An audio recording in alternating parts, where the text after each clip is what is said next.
Tonight, a war in our waterways. Toxic algae, marine animals killed, and cancer concerns. The water problems are flowing all the way to the political polls. Florida's environmental issues are affecting people's health and votes. News 6 investigates Florida's dirty water. Good evening. You're watching News 6 at 6. I'm Matt Austin. And I'm Lisa Bell. We will get to our dirty water coverage in just a minute. But first, storms are back in parts of Central Florida right now. And we want to get over to Chief Meteorologist Tom Sorrells. Tom, what's going on? Well, I want to be positive and let you know things are rapidly improving. We've been putting up with a whole lot of crap. All right, Tom, thank you. It is slimy and smelly. Tonight, we are focusing on Florida's dirty water, including the ongoing problems with the Indian River Lagoon. Yeah, a substance known as muck continues to plague the lagoon. We're also investigating the red tide problem and taking a closer look at the politics behind Florida's dirty water. We begin with investigator Mike DeForest. Mike, you spoke to scientists in Brevard County who are trying to get results. They're working really hard at it, Matt. Now, the thick muck that covers much of the bottom of the Indian River Lagoon here did not form overnight. It took decades. The challenge now is trying to find the most effective way to clean it up. That's something a group of students at Florida Tech are researching.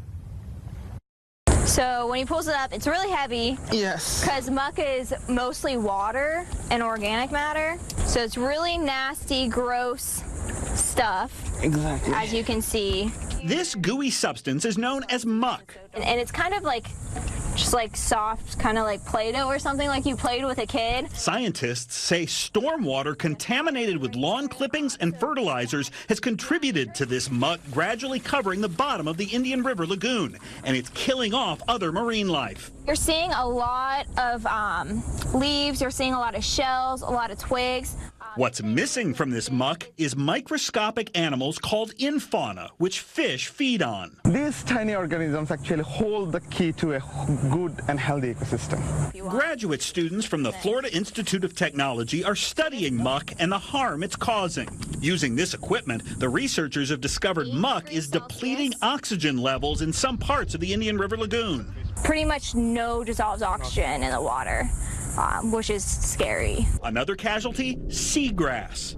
Seagrass doesn't really have any defense when it comes to muck. Muck just comes and lays over it.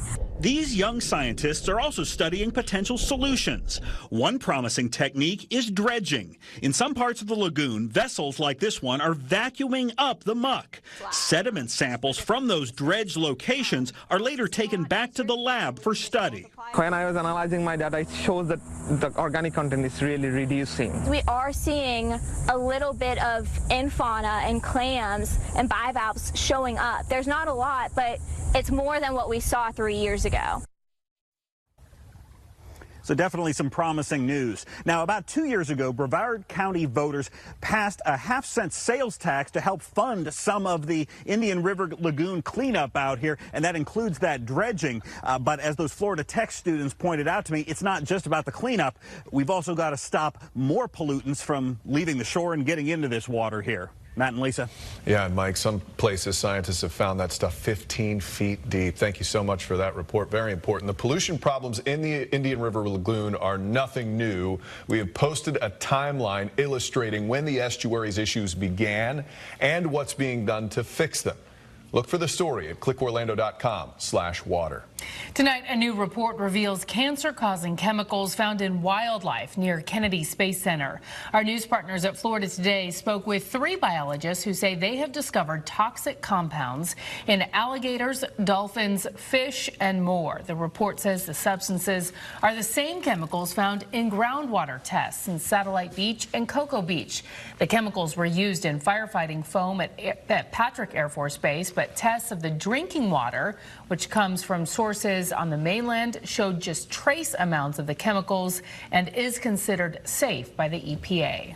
Well, from chemical concerns to the red tide crisis, right now there's a never-ending cleanup along Florida's Gulf Coast. Dead fish, dolphins, sea turtles, and other marine life washing up on beaches daily and filling the air with a terrible smell. News 6's Nadine Yanis traveled to Sarasota today to talk to scientists about the red tide outbreak. This toxic red tide is not only killing our marine life, but it could kill our economy too. If you take a look, there is not a single person on this Sarasota beach. That is why scientists at the Mote Marine Laboratory are trying to get results to predict and prevent the next time the red tide will kill. At the Mote Marine Laboratory and Animal Rehabilitation Center, a stranded sea turtle was brought in just this morning. One of dozens animal care technicians like Courtney Hessel are trying to keep alive. You can see this is how they normally bounce back. Knowing these few are a fraction compared to the sea turtles that have already died. Yesterday they got 16 sea turtles in one day. Yeah, and it was heartbreaking. And it's the toxic red tide that's killing them. We start to feed them up heavily on fresh fish and squid and shrimp, just that's not affected by the red tide. And then that just slowly cleans out their system and helps their body recuperate from all of that toxin they had ingested. It's just some of the ways the toxic algae bloom is killing our ecosystem. It's a neurotoxin, and it basically can, it affects the gills in fish and makes them not able to exchange oxygen, so they kind of suffocate. And for people, it can cause a respiratory irritation, not recommended for those with asthma or COPD. It's a little bit like if you're too close to smelling like a really powerful hot sauce. That's why it's so important for scientists here at Mote to learn more about how to predict and prevent the red tide from spreading.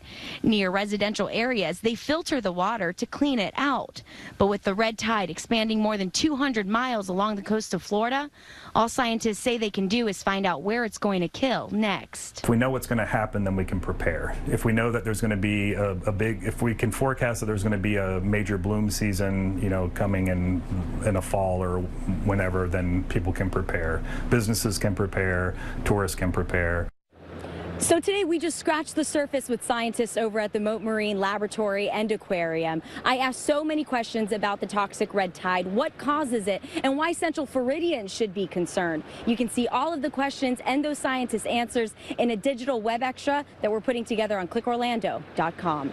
In Sarasota, Nadine Yanis, News 6. Nadine, thank you. If you'd like to read more about red tide, we've posted an article on what causes it and the health risks associated with it. Go to clickorlando.com/water.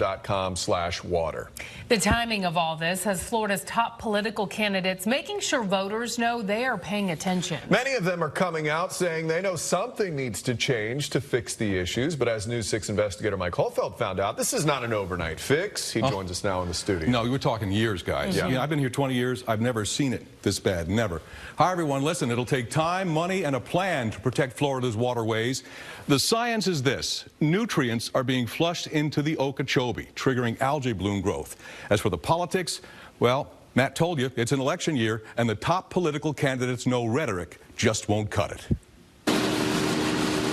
The thick green slime on Florida's waterways looks like some sort of bio-sludge. When you say, oh, it's bad, no, it's worse than bad. The red tide algae bloom problem has become the issue of the 2018 primary elections. I can tell you this, and I'm not a scientist. It should be political. State Senator Linda Stewart isn't up for re-election this year.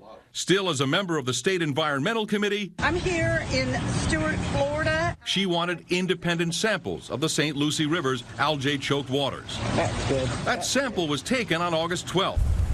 Just a few days after Governor Rick Scott, GOP candidate for U.S. Senate, toured the river, called for measures to minimize harmful discharge. But again, it takes more than a year. Florida's water resources legislation, Senate Bill 10, commits millions to constructing a reservoir to reduce the high-volume discharges from Lake Okeechobee, much of that linked to the sugar industry. It's going to take the Democrats standing up to Big Sugar to make some of these things happen. The top Democratic candidates for governor agree the future reservoir and concessions from the sugar industry are important. This really affects Florida's economic vitality in the future. It affects our quality of life, and so it's something that we need to tend to. On the Republican side, candidates DeSantis and Putnam each have blueprints for action. We also need to continue to fund long-term research to make sure that we can mitigate this problem in the future. But Putnam has avoided targeting the sugar industry.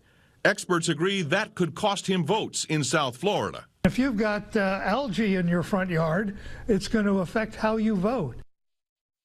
That says it all, and those votes will be important to every candidate. Scott blames the federal government for dragging its feet on getting needed funding. Over the last 24 hours, Senator Bill Nelson introduced the South Florida Clean Coastal Waters Act.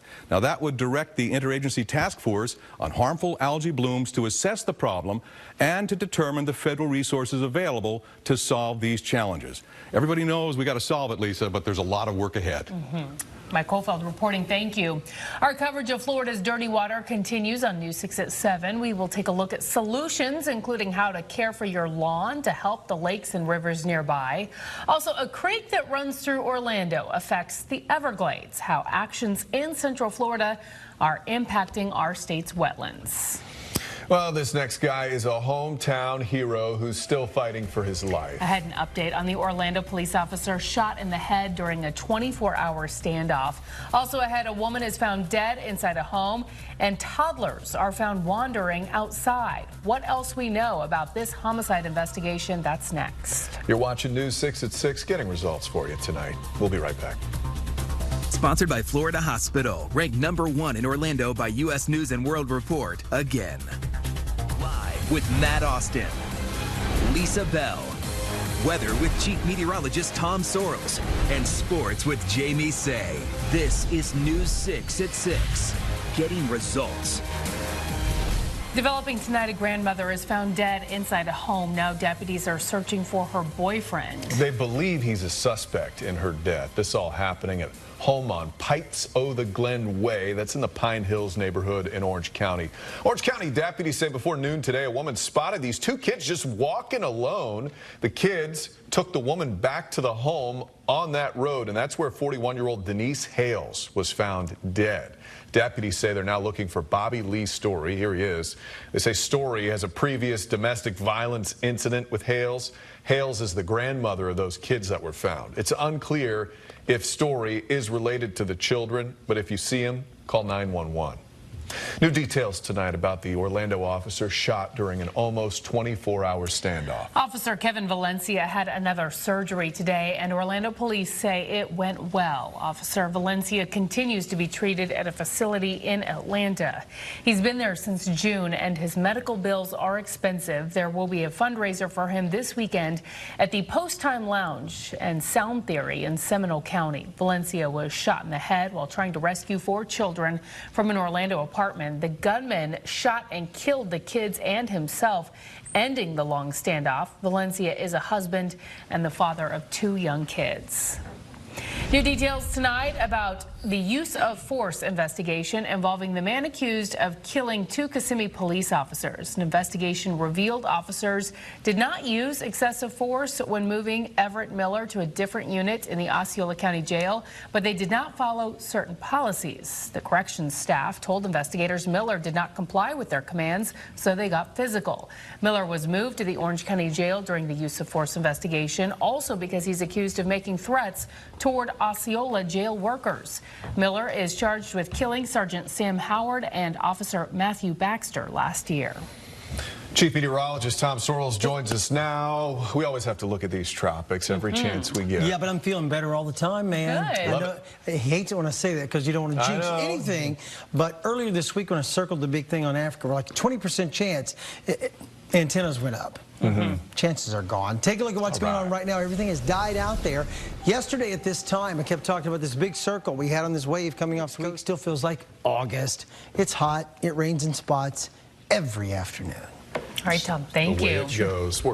Ryan is here, and the long wait is over. That's right. We're talking high school football, as Tom mentioned. And you know what? If you had a great season last year, hey, don't change a thing, right? As 2018 just keep it going. But if you had a tough season, everything is 0-0. We start anew. We will talk some high school football. Plus, we'll take you to Jones High in Orlando, where some very familiar faces put on quite the show. News 6 at 6 p.m. is sponsored in part by Lexus of Orlando and Lexus of Winter Park. All right, it's finally here. Excitement at the high schools. Doesn't everything just feel a little different this time of year? Yeah. Feels like it should still be June. Okay. It's not, though. Should be a little It feels cooler. like, yeah, I know. Well, I'll have to wait on that. Yeah. But now high school football season is here, and everyone is certainly excited about that. 8.5 months. That's how long it's been since state champions were crowned on the high school gridiron. 8.5 months. Think about that. What happened back in early December is, of course, history, because the 2018 campaign kicks off tonight on high school fields all over the Sunshine State. News 6, of course, will be out and about. So make sure to come on back right here tonight at 11 to see what happened on what should be a very exciting opening night of high school football. Well, the folks over at Jones High School got a bit of a head start on the football frenzy today. A head start as in 4 Pro Football Hall of Famers in their own gymnasium. In a program called Strong Youth, Strong Communities, Hall of Famers Darrell Green, Aeneas Williams, Anthony Munoz, and former Seminole and Tampa Bay Buccaneer Derek Brooks addressing the students at Jones. They talked about how they overcame adversity and challenges growing up, and emphasized that despite all their accolades, they were once in the same boat as these kids. And one of the neat things that I can do is I can share my journey, and it's not different than a lot of these young people that are going through high school right now. You know, people see us wearing this gold jacket, we're in the ring, and think that we've had it made our whole life. That's not the case. At the end of the day, the game of football helped me overcome fear. The game of football helped me work together, talking about diversity, with people from all different socio-economic backgrounds, different parts of the country, helped me understand the power of a vision. It's an awesome scene at Jones today. Jags will welcome the Falcons to town tomorrow night. They showed marked improvement on the defensive side of the ball last time out in Minnesota, while the first-team offense was rather up and down in a 14-10 win. Off the field, star cornerback Jalen Ramsey made headlines recently with some pointed comments directed at some NFL quarterbacks. His opinions range from somewhat complimentary to downright harsh. So what's his QB, Blake Bortles, make of it? No, I can't speak for Matt Ryan or the other guys that he talked about. I'm excited to watch Jalen play. I look forward to watching him play every time he gets a chance to step on the field. So I look forward to that. You know, I don't care. There's guys that say stuff and you ignore. I know, at least for me personally, honestly, forget about it. Just go play. After a promising stretch back in the spring, it's been a lost season for Orlando City. The Lions have been on the outside looking in at the playoffs for a while now, but they have a chance to send a message tonight at home against rival Atlanta, a team featuring the top goal scorer in the league, Joseph Martinez. You look at Martinez, he's already equaled the goal-scoring record. You look at Almiron, you look at the areas that they tried to play in, you try to make people aware of what they're going to do. But then equally, you break them down and you say, okay, here's how to defend, here are the areas that they try to cover, and then try and come up with some ideas that will allow for success for us. How about shocking the world with a big win tonight at home? That would be good, huh? That'd be very nice. Former Seminole Brooks Koepka tied for the lead at the Northern Trust Open. After a big win not too long ago. That's right. He's on a roll. All right, Ryan, thanks. We'll be right back. I love those Knowles. Take a look at radar right now. The good news is a large part of the area is going to be rain-free within an hour or so. Still some scattered showers over in Flagler County that do look impressive coming into Lake County, but the big nasty squall line has collapsed to the south and west, and I think most Friday night football games will start on time. All right, CBS Evening News starts in seconds. Now let's get the latest at clickorlando.com. We'll be back at 7 with more local news. Have a fantastic Friday night.